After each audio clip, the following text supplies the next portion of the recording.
Hi everyone, thank you for joining me on Off the Podium. This episode is on orchestral conductor, specifically with community orchestras and youth orchestras. And as you can see, I'm in my car again. The only time I get some silence and to think about things is in my car while I'm driving and while I'm on a ferry, as I am now. And for those of you who don't know, Washington State has one of the largest ferry systems in the country and in the world, and which leads to many islands and the peninsula, which is very well populated. So going back to the community orchestra conductors, many of my friends who have graduated with degrees in conducting, masters and doctorates and certificate programs, talk about how it's so tough to get jobs. And one of the reasons it's so tough is because obviously there are many conductors with degrees, and when they come out of their programs, there's very limited amount of jobs. So sometimes you get a job that pays only $12,000 or $13,000 a year, and they have 100 applicants to that job. So it's very competitive, it's very tough. One of the things that made me think about this is that in schools, although there are many amazing schools with very well-respected teachers, the thing about some of these conducting programs is that although they teach us great skills and how to be a conductor and how to conduct a professional orchestra, sometimes they lack in teaching how a conductor should present themselves in front of a community orchestra and how to lead a community and a youth orchestra, and that's been a big problem, because leading a community orchestra is truly an absolutely different experience than leading a professional orchestra. You have to keep in mind that the people who come to these rehearsals are people that come from diverse backgrounds, not only in their ethnic background, but also diverse in the type of jobs that they do. The people who play in these orchestras are doctors, are lawyers, are police officers, are teachers, from a variety of backgrounds, and they come to a rehearsal usually on a weekday with an orchestra because they care about the music, they care about what they do, and they want to get better. They want to have a good time. And that's a very key and important ingredient in all of this, because we forget that although as musicians, as conductors, we study the art of conducting and music, and we want to make it the absolute best musical experience, but you have to keep in mind that the people who are in front of you also want to have fun.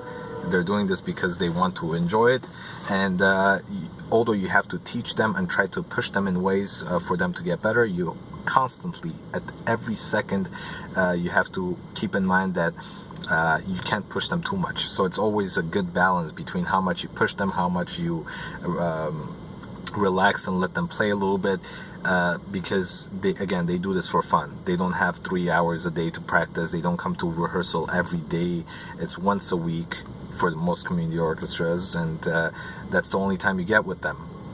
And with youth orchestras, it's different. It's a different experience. Again, there's a big educational component in the youth orchestra. But again, with youth orchestras, for the most part, unless you're conducting the top youth orchestras in the nation, which are maybe 10 or so top youth orchestra programs in the country, which most of the kids try to aspire to be great musicians and be professional musicians or have some kind of a musical career. For the most part, most youth orchestras are kids who love to play music, but they don't have any intention of being musicians. So again, with those youth orchestras, again, as conductors, we have to keep in mind that we have to do our best to inspire them, educate them, and energize them about the music and keep them going with the music. So it has a very similar component to what you would, the kind of techniques, the kind of approach you would have in conducting most youth orchestras. As I've said, there are many youth orchestra programs that are almost like a professional orchestra. Many youth orchestra programs around the country that play better than many university orchestras, even community orchestras. So There are youth orchestras that operate on a very high level, but for the most part, again, the smaller youth orchestras in different medium-sized cities or small cities, the kids need the energy, the passion, the care for them to want to continue being a part of music as volunteers and as later hopefully as donors and contributors to music, both financially and through their presence. Because as I've said in some of my podcasts, one of the things that is absolutely depressing for me is going to concerts and seeing very low attendance. I've been to concerts where an orchestra is playing and there have been less people off stage than on stage, so more musicians than actual audience members. So it's really frustrating, and I hope that we can inspire the youth to want to play music, so when they do get older in their 20s and 30s and 40s and later in their life, they would want to attend these concerts, and they would want to support these concerts, hopefully play in some community orchestras, and hopefully have the money to support these organizations and promote these organizations to a wider audience. Thanks so much for listening. Hope this helped. I'll make more of these videos. And again, we are the Off the Podium is now on Stitcher, on iTunes and YouTube.